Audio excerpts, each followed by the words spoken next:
So, ladies and gentlemen, I'd like to introduce you to Paul Murphy, the director, and this year's Director's Choice Short Film awardee. And I would like to, Valerie, where are the awards? Of course, I haven't got your awards organized.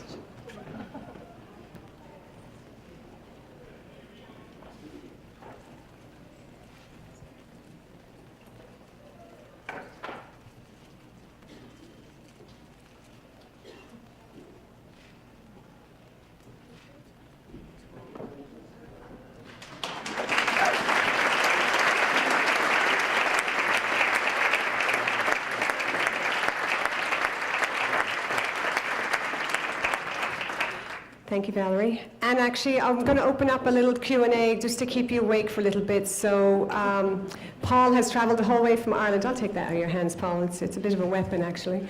Paul has travelled the whole way from Ireland, so I'm actually going to open up the first question, but I'm sure we have a couple of questions in the audience for him. Paul, why this film? I just think that ordinary people can find themselves in a fairly extraordinary situation, and that's the story with these guys. Like they had no idea. Maybe they didn't actually find out for about 10 years that they had been at the center of this when somebody visited them and asked if this was the famous lighthouse. And that's kind of how they found out.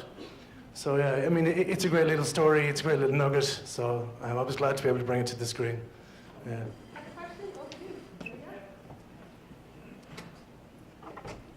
Where did you find the story? Was there an article or a Yeah, it's a kind of a funny story that like a lot of people know it, but it's not sort of that widely known. I heard it mentioned on, I think it was a documentary about walking that they'd passed by this place. So then I started looking it up, and there's a good few sources on it. And I got to meet the family who were still in the lighthouse, and they were really helpful. And Maureen's actually still alive; she's in her 90s. So she came down on the night of the shoot, and we all got to meet her, which was great. She was a great woman, and like she lived her life in a lighthouse, so it's a different life to most of us. Yeah, they're great people, the Sweeneys, so it's great. Hi, do they still have the journal? Were you able to see the actual journal? No, we tried to get that, but it wasn't available. Yeah.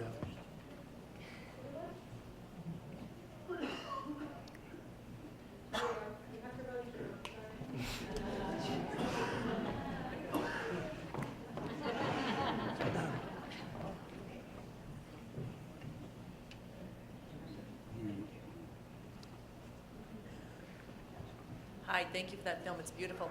How did they find out that they were the one that Yeah, there was it was a man who worked in the Met Office in London. He called to Blacksad Lighthouse about 10 years later, and he spoke to Ted, and it was him that told him about that. So the family remembered the event because the phone never rang. They had a phone, so they were able to sort of to work back that that's how it happened. And Maureen told us that she was really annoyed by the phone. By the phone call, I mean, that, you know, it was like it was an intrusion. I mean, it was a fairly new technology at the time. You know, I don't know how many phones there was in Mayo in 1944. Not that many, I think. Yeah, the doctor and the Garda station usually. But yeah, so it was about 10 years later. There was a good bit of stuff in the Irish papers then, I think, at the 94, I think, the 50th anniversary. So there was a few articles in the Irish papers from 50 years later. A lovely nugget, as you said. Well done. Why was it sent 3 times? Yeah, because they wanted to confirm that there was a depression over the bay at that exact point. Because at the time, say the Admiralty in London, they had the weather reports from all over the UK, and they had Iceland, but they didn't really have a whole lot more. So this was seen as a crucial one because the way the winds go, they come across in that direction. So when they heard that there was a depression, they wanted to reconfirm it because it was so important. Because there was only 3 days they could launch the D-Day landings in that month because of the tidal situation. It's quite a big backstory. There was 2 days, and then there was a day, the 28th of June, that the tides were suitable in France. So it's really important that they checked out that the weather was was suitable, yeah. Can you speak a little bit about the process of making the film? It's a 5-minute film. How did you initially conceive of it being, 5 minutes, or Yeah, a pretty little much. about the process? Yeah, I don't know where that person is, but yeah, pretty much the film that we made is the film that we planned to make. We had come through like a script award system, so we submitted the script to the RT Galway Film Centre Award, and then we won that, and there was quite a process to go through there. So by the time we got to shoot, we were pretty clear of what we were doing, and yeah, we made the film that we planned to make, really, yeah. I mean, my main thing is to, it was to get you to the end, really, for the reveal, so we, had to take it slowly, but not too slow. You might lose interest. I have no idea what this was about. So when she sounded as if it was very sinister, that the woman had an English accent, I had no idea where it was going. Yeah. And so I'm still curious. I guess you explained it in a way. The phone never rang, but it rang 3 times that day. But there's slightly more to that in that where they lived is on the very edge of Europe, and their life would have been, Ireland was obviously neutral during the war, but the war did impact on their lives quite a bit, because with the Battle of the Atlantic, bodies would be washed ashore, that's a real thing. That's mentioned in the film, that did happen, and Ted Sweeney was involved in taking care of that. So, planes did fly, US planes used to fly fairly close. So they were more aware of the war than most people in Ireland. So, her worries would have been fairly real, a lot of people have said that they didn't know where it was going, so people thought all kinds of terrible things. Oh, yeah.